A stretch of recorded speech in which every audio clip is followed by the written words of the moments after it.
bahwa perlu diketahui semuanya bahwa selama ini saya sudah bekerja keras untuk baik melaporkan, menyampaikan kepada para pihak, bahkan melakukan moratorium agar para pemegang kekuasaan ini melakukan langkah-langkah, baik itu langkah-langkah hukum maupun langkah-langkah penyelesaian kedinasan, karena sebaiknya atasan menerima laporan itu secara fair, secara adil, bijaksana, jujur, dan membuat keputusan yang manusiawi, yang jelas dan tegas, tidak secara emosional dan prematur. Apapun konsekuensinya, ya akan kembali kepada pengendalinya, stakeholdernya, karena hal itu berkaitan dengan wewenang jabatan dan tanggung jawab seorang atasan. Bukan kita mau cari masalah atau lari dari masalah atau cuci tangan lalu habis makan enggak cuci tangan dan bebas dari perkara. Tidak bisa, ini tidak main-main karena sudah masuk ke ranah hukum. Selanjutnya, bahwa dari moratorium yang kami buat di Dinas Pendidikan maupun di sana itu ya, moratorium yang saya sampaikan selama perjalanan kasus terkait oknum pegawai negeri bermasalah. Hal ini menjadi tanggung jawab bersama, sebab kalau di dalam stadium kerja ya urusan kerja, kalau urusan masyarakat ya urusan masyarakat, urusan hukum ada koridornya sendiri dan itu terbagi apakah perdata atau pidana. Yang selama itu klien memang sudah keluar dari tanggung jawab keluarga, dalam arti saudara IWW sudah kabur dari rumah sejak tahun 2011 sampai 2021, belum ada penyelesaian.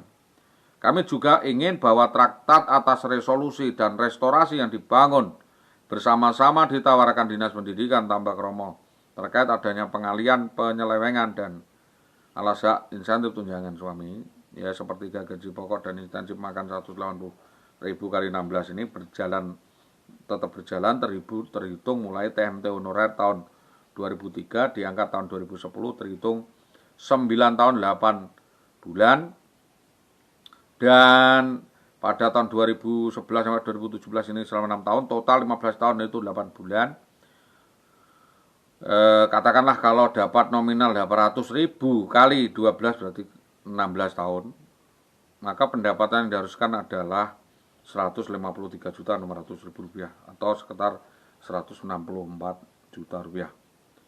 Dari permohonan ini mohon dipahami Dinas Pendidikan Kecamatan Tambak Romo dan diketahui Polres Pati secara pribadi maupun secara kenegaraan bahwa pendapatan saudara Eza dari negara adalah 164 juta melalui tangan saudara IWW. Jadi kami butuh data hitung-hitungan atau urusan yang terbayarkan atau tidak terbayarkan itu terserah kepada dinas untuk memilih dibayarkan atau dengan cara apapun.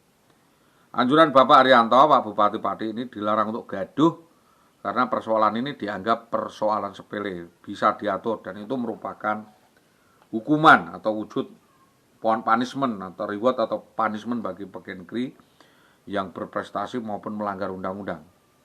Kita lihat perimbangan itu, karena kalau kasus ini dianggap sepele dan tidak ada penyelesaian maka akan merembet kemana-mana. Jadi kita harus mengawasi dan mengontrol, mengawas tindak lanjut dari resolusi. Resolusi tambahan adalah bahwa langkah-langkah parsial yang terbaik harus segera dipersiapkan agar selaku PNS setiap langkah itu dipertimbangkan, dipikirkan secara matang, karena seorang PNS itu menjadi abdi negara sekaligus pejabat negara, abdi masyarakat.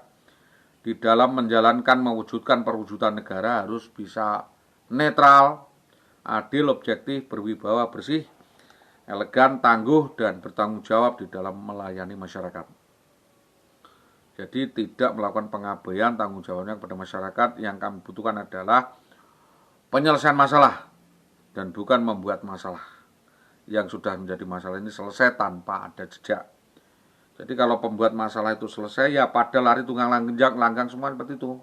Mari kita selesaikan masalah ini dengan cerdas, jangan gegabah. Kami sudah direkomendasikan dengan Bapak Arianto, dan kita akan menghadap kembali bagaimana permasalahan ini dapat kita selesaikan, dan siapa-siapa saja yang terlibat di dalam upaya pengecohan dan pengalihan kasus ini justru akan menjadi tersangka. Kami menginginkan bahwa kita sudah berkoordinasi dengan BKD, Inspektorat, PPTK yang berulang kali beruntun itu telah melanggar proses atau belum. Boleh saja ini ada saudara Dahlan Isnanto memaksakan gugat cerai, terus cukup saya minta sebagaimana yang kami sampaikan untuk menghadapi perkara ini juga pasti ada rangkaian, namanya rangkaian sindikat.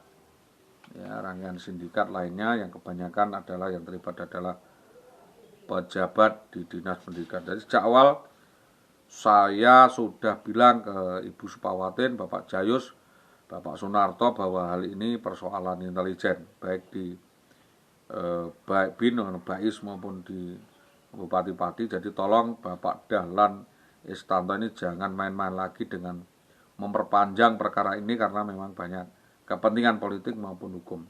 Jadi kita juga melihat bahwa ada urgensi yang dimana sangat banyak para pihak yang menggunakan kesempatan ini dalam kesempatan, dan sejak awal sekali saya sudah terangkan bahwa IWW ini sudah melakukan banyak perkara yang menyangkut pidana. Saya sudah juga menyampaikan kepada Polres Pati ya bahwa saudari WW ini sudah selayaknya untuk diteliti atau dilakukan penyelidikan lanjutan, jangan dibiarkan begitu saja dan kasus masuk angin. Karena ada ketentuan yang tertuang pada delik aduan saya di lidik 1 dan lidik 3 terkait pelanggaran dan kasus-kasus lainnya, yaitu adanya dugaan KDRT dan sebagainya. Saya sudah berusaha di upaya damai, namun IWW ini tidak mau, namun tetap menggugat cerai, dan setelah bercerai dia bikin masalah baru dan membuat opini baru, gugatan baru dengan cara intimidasi. Terus rencana kejadian itu sudah dilaporkan kepada pihak-pihak, ada yang sudah menyampaikan dan menghilangkan bukti dan lain sebagainya. Jadi kami meminta hal ini segera diteliti, keterlibatan saksi, yaitu beberapa ada yang bernama nama-nama yang kami sampaikan tersebut IWW, yaitu Indah Wahyu Widiawati, karena para penyelidik ini sudah berganti semua dan tidak tahu esensi permasalahannya. Kami ini sudah menderita kerugian dan saya perkirakan lebih dari 500 juta, maka mari kita menilai pertanggungjawaban surat yang dibawa lari oleh tersangka ini senilai kontan 110 juta.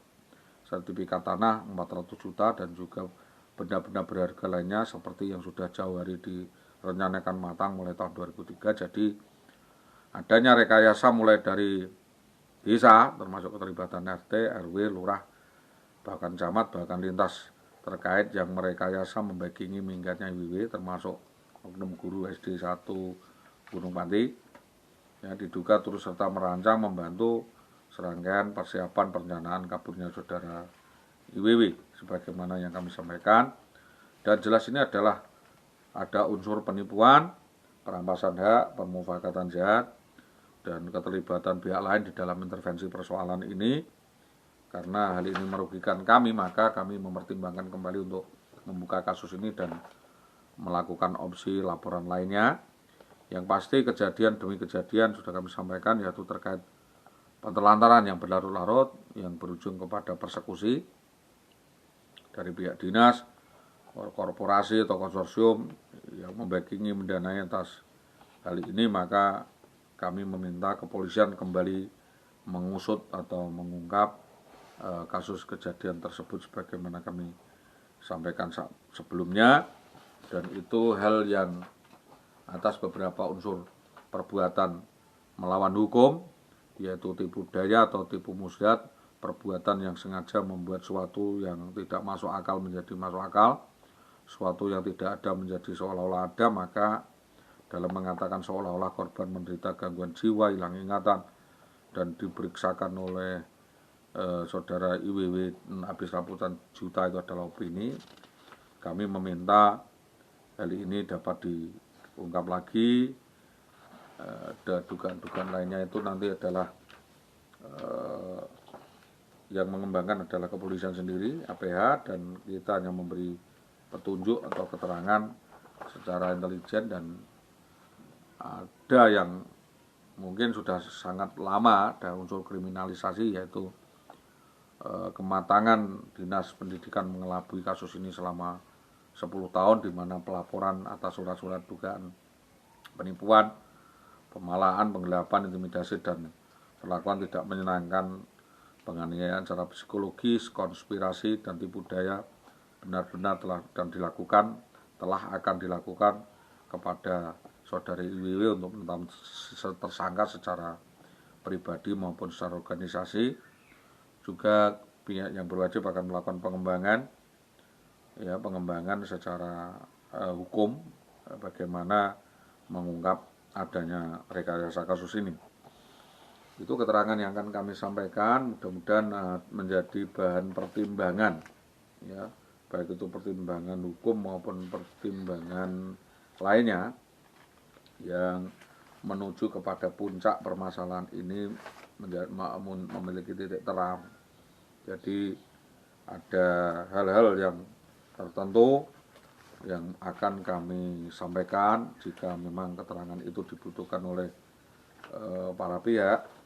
Di antaranya adalah apa yang kami terangkan ini dapat kami sampaikan sebagai bahan pertimbangan dan bahan koordinasi untuk upaya penyelesaian hukum maupun penyelesaian lainnya. Kami juga meminta bahwa apa yang kami sampaikan ini tidak serta-merta menjadi satu atau tidak dapat dipertanggungjawabkan. Tetapi ini karena merupakan akumulasi yang panjang sekali, ya, akumulasi yang sangat panjang, maka kami tidak lagi menyampaikan hal ini sebagai bahan lidik, tetapi ini menjadi pertimbangan internal. Apakah apa yang kami sampaikan ini memenuhi unsur pidana atau tidak, kami meminta pengawalan dari Bapak pengacara dan minta agar kasus ini segera dibuka lebar-lebar, siapa saja yang terlibat di dalam merekayasa kasus ini untuk dapat diproses secara hukum, dan apa yang kami sampaikan ini menjadi bahan kajian bersama di dalam upaya peningkatan pelayanan hukum di Indonesia. Terima kasih, demikian yang dapat kami sampaikan kepada para pihak, terutama saya mengucapkan terima kasih atas kerjasamanya kepada Bapak Kapolsek Winong, ya, Bapak Purwito yang selamat juga kembali ke Polsek Winong, terus Polsek Gabus, juga Polsek di Polsek Tambaromo. Saya juga mengucapkan terima kasih, akan dibawa kemana. Karena apa? Jelas-jelas anggota atau anak buah Bapak tidak netral dan membuat opini yang mengesalkan saja dan seolah-olah berpihak kepada saudara IWW dan membenarkan apa yang disampaikan IWW tanpa mau mempertimbangkan apa yang kami sampaikan. Ini agar menjadi perhatian semua pihak, dan atas kerjasamanya kita sampaikan banyak terima kasih. Bila taufiq wal hidayah, waridho wal inayah. Assalamualaikum warahmatullahi wabarakatuh.